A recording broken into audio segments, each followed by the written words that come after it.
પત્રી સેવામ અવધારય.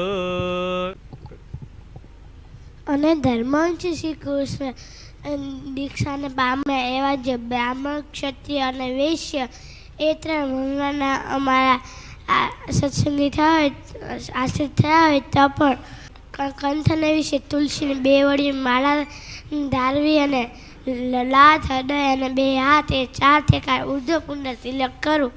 તે તિલક જે તો ગોપીચંદને કહીને કરું અથવા ભગવાનની પૂજા કરતી વખતે બાકી રહ્યું કેસ કુમકુમા ડીક યુક્ત ત્યાં કહીને પ્રસાદીનું ચંદન ત્યાં કહીને તે તિલક કરું.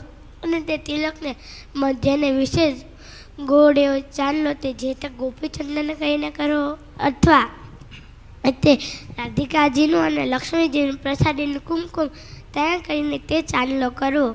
અને પોતાના ધર્મને વિશે રહ્યા અને શ્રી કૃષ્ણ ભગવાનના ભક્ત એવા જ સત્શુદ્ર તેમણે તો તુલસીની 2 વળી માળા ધારવી અને ઉર્ધ્વપુંડ તિલક તે બ્રાહ્મણ, ક્ષત્રિય, વૈશ્યની પેઠે ધારવા.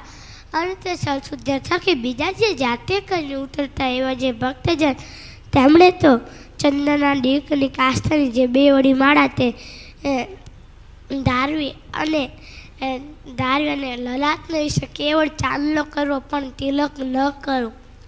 અને બ્રાહ્મણા દીકને જે ત્રિપુંડ આડું તિલક તે અને તથા ત્રિપુંડ આડું તિલક અને રુદ્રાક્ષની માળા ધારવી એ 2 વાના પોતાની કુળ પરંપરા કહીને ચાલ્યા આવ્યા હોય અને તે બ્રાહ્મણ દીકરામાં આશ્રિત થયા હોય તો પણ તેમણે તે ત્રિપુંડ અને રુદ્રાક્ષનો ક્યારેય ત્યાગ ન કરવો.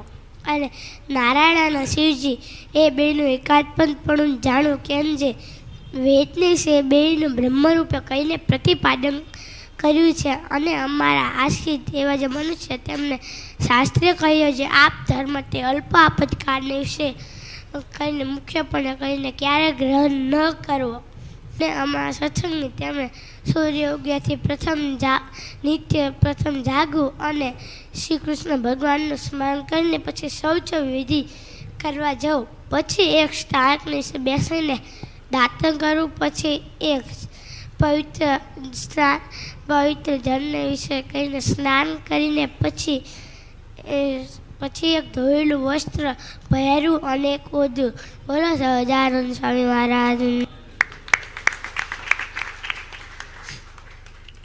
શિક્ષાપત્રે સેવામ સમર્પયામિ.